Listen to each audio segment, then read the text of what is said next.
అసలు ఈ సిటీలో లా అండ్ ఆర్డర్ ఉందో లేదో అర్థం కావట్లేదండి. ఏమైందండి? ఏం చెప్పంటారండి, మన తుఫాన్లో వీళ్ళిద్దరు పాకలో పోయాయి. ఎవరు వీళ్ళు? సోషల్ వర్కర్స్ అండి. వీళ్ళ దెబ్బలు తిన్నారు కదా, రౌడీ షేపులు వచ్చినాయి. బాధితులందరికీ ఇంజనీర్ గారు మున్సిపల్ గోడౌన్స్ లో ఆశ్రయం ఇచ్చారా, మీ ఇద్దరు కూడా వెళ్ళి అక్కడ ఉండండి రా అన్నాను. అది అదో పెద్ద నేరం చేసినట్టు వీళ్ళిద్దరిని ఎత్తిన శటకోపం పెట్టారండి. ఎవరు? ఆడేనండి మున్సిపల్ ఇంజనీర్ రవీంద్ర గారు. మర్యాదగా మాట్లాడు, అతగాడు ఈయన తమ్ముడు.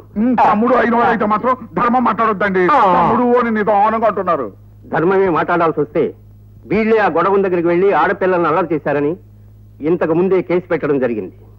ఎవరు పెట్టారు? 3 to 1 సార్, వాళ్ళని పిలు. ఈళ్ళేనండి మా రవిబాబు మీద సై చేసుకుంది. నిజమేనయ్యా, నిజమే. కానీ మున్సిపల్ ఇంజనీర్ గారే దౌర్జన్యం చేశారని వీళ్ళు కేసు పెడుతున్నారే. ఎవడా మాట అన్నది? బీచింగ్ పౌడర్ ఉతికిగలను. ఈ కౌన్సిలర్ ఇక్కడ ఉండగా అబద్ధాలు ఆడతారేంటి? ప్రశ్నలు వేయద్దు అని సమాధానం చెప్పు. స్వాతంత్ర యోధుడిగా నా దేశం మీద ప్రమాణం చేసి చెప్తున్నాను, బ్రిటిష్ వాళ్ళలాగా వీళ్ళంతా మా మీద తిరగబడితే అల్లూరు సీతారామరాజు లాగా ఆ రవీంద్రబాబు వచ్చి మమ్మల్ని ఆదుకున్నాడు. వీళ్ళిద్దరూ ఉట్టి ఎదవాలండి, వీళ్ళ మాట నమ్మకండి. అవునండి, ఆడపిల్ల తాను చేస్తుంటే తాళాల దుడ్లకి వెళ్ళబోయారండి రౌడీ సచ్చినోళ్ళు. పైగా నన్ను ఓ చంపని కొడితే గాంధీ గారు అడుగుజాడల్లో రెండో చెప్పు చూపించాను. మొదటి దానికంటే గట్టిగా కొట్టారు సార్. అంతేకాదండి, ఇట్లాంటి తప్పుడు పనులు చేస్తారా ఎదవల్లారా? ప్రశ్నించినందుకు మా ఇంజనీర్ బాబుని కత్తితో పడిచారండి. అవునండి, అతగాడు ఇప్పుడు ప్రభుత్వ ఆసుపత్రిలో చికిత్స పొందుతున్నాడు. నేను ఈ దేశానికి స్వతంత్రం ఎందుకు తీసుకొచ్చానా అని ఇక్కడ విచికిత్స పొందుతున్నాను. 3 to 1 వీళ్ళు లాకప్ లో పెట్టు. సార్. అదేమిటండి, న్యాయం కోసం వస్తే చటకోపం మానెత్తులు పెడతారేంటి? మీ అన్నదమ్ములు ఇద్దరు కలిసి రాజ్యం వెళ్దాం అనుకుంటున్నారా? రైట్, మీకేం పర్వాలేదు, నేనున్నాను. పదండి. గాయపడిన రవీంద్ర ప్రభుత్వ ఆసుపత్రిలో ఉన్నాడన్నారు కదా? అవునండి. ఓకే.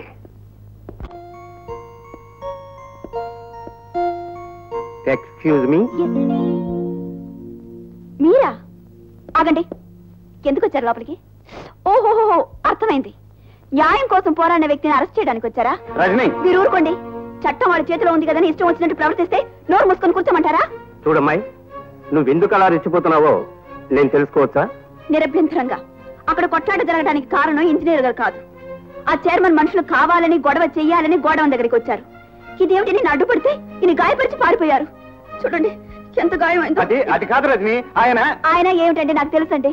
ఆయన చైర్మన్ గారు ఏజెంట్. డబ్బు గల వాళ్ళని చూసి భయపడే పోలీసు మిమ్మల్ని అరెస్ట్ చేయడానికి వచ్చారు, అంతే కదా?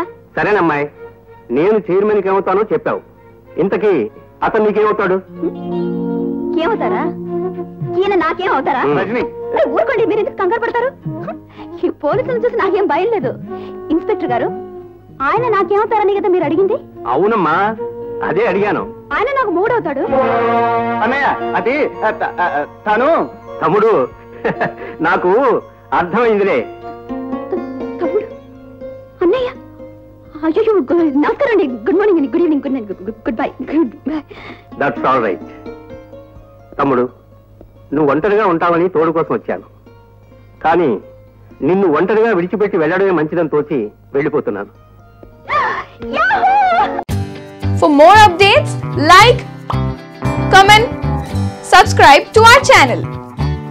Hey darlings, గంటని click చేయడం మర్చిపోకండి.